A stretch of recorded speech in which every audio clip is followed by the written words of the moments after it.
क्या फरियाल के इस इनकार के बाद संजय हमेशा के लिए अपनी भाभी की दुश्मन बन जाएगी? और क्या फरियाल की खामोशी और इसके इनकार संजय को ऐसी आग में झोंक देगा जहां वह खुद को जला बैठेगी? फिर्ज अपनी मां के साथ संजय के घर रिश्ता लेकर पहुंच गया। जैसे ही फिर्ज की मां ने रिश्ता मांगा तो फरियाल ने सबके सामने साफ इनकार कर दिया कि मैं इस रिश्ते के लिए हरगिज राजी नहीं हूं, कि शादी किसी सूरत नहीं हो सकती। फरियाल के इस इनकार से वहां मौजूद सब लोगों के पैरों तले से जमीन निकल गई। फिर्ज और इसकी मां गुस्से और हैरत से फरियाल को देखने लगे, जबकि शान सदमे और दुख की कैफियत में थी। इसे समझ नहीं आ रहा था कि इसकी भाभी ने ऐसा क्यों किया। फिरोज ने तंजिया लहजे में फरियाल से कहा कि आप यही चाहती थी ना कि शांजे के साथ मैं अगर मुस्लिम मुखलिस हूं तो मैं रिश्ता लेकर आऊं। अब चाको क्या मसला है? आप हमें घर बुलाकर मेरी इंसल्ट कर रही हैं। फरियाल ने सुकून से जवाब दिया, मुझे आपकी शख्सियत पे कोई मसला नहीं है,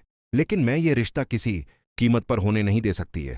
सुनकर शान से के आंसू थमने का नाम ही नहीं ले रहे थे, वह फौरन रोते हुए अपने कमरे में चली गई। फरियाल इसे मनाने के लिए कमरे में गई तो शजे ने चीख कर कहा कि भाभी, आप फेरोज के खुलूस पर आपको शक था ना? आप यही चाहती थी ना कि वो रिश्ता लेकर आए और मेरी उससे शादी हो जाए? आप सच क्यों नहीं कह देती कि आपके दिल में अब भी फेरोज के लिए मोहब्बत है? संजय अब फरियाल के खिलाफ मुकम्मल तौर पर बदगुमान हो चुकी है। इसे लग रहा है कि फरियाल इसकी खुशी की दुश्मन बन गई है। घर वाले जब फरियाल से इस बात की वजह पूछते हैं तो वह कहती है कि मुझे इसकी मां का अंदाज बिल्कुल अच्छा नहीं लगा। फेरोज इसे जबरदस्ती यहां पर लेकर आया था। अगर शान से की शादी फेरोज से हो गई ना तो शान से कभी खुश नहीं रह पाएगी। दूसरी तरफ जीनिया का हाल देखें, वह रह रहकर शहराम का उसे वो थप्पड़ याद आ रहा था जो शहराम ने सबके सामने उसे मारा था। वो सोच रही थी कि शहराम तो सच में फरियाल के साथ बहुत खुश है, और मुझे लग रहा था कि शायद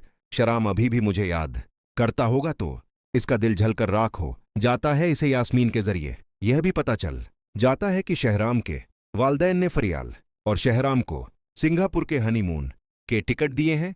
और यह सुनकर सनिया की तो सांसें ही जैसे रुक जाती हैं। मगर उसे ही देखते हैं आने वाले एपिसोड में क्या होता है। और दानिश जो है वो बहुत ही चालाक इंसान है, और जीनिया जो अपने आप को बड़ा चालाक और मक्कार समझती थी, वो जीनिया से भी 2 हाथ आगे है। और सीरत बेगम जो है वो इतना अंधा इतबार कर रही हैं शेरी पे कि वो 50 लाख प्रॉफिट लेकर आती है तो वो 50 लाख भी उसको देती हैं और कहती हैं कि मैं तुम्हें और ज्यादा पैसे भी कल और भी जो है वो भी दे दूंगी। तो वो सारे पैसे उसने शेरी ने 50 लाख का प्रॉफिट दिया ही इसलिए ताकि मैं सीरत से और पैसे बटोर सकूं और फिर मैं वो लेकर फरार हो जाऊं। और इसके साथ यही कुछ होगा कि वो फरार हो जाएगी। प्लाजा में तो पहले ही आग लग चुकी है तो इसके हाथ कुछ भी नहीं आएगा। आप लोगों को क्या लगता है? आपको मेरी स्टोरी कैसी लगी? कमेंट्स बॉक्स में अपनी कीमती राय का इजहार जरूर कीजिएगा। मिलते हैं एक नई वीडियो के साथ। लाइक और सब्सक्राइब जरूर कीजिएगा। मिलते हैं एक नई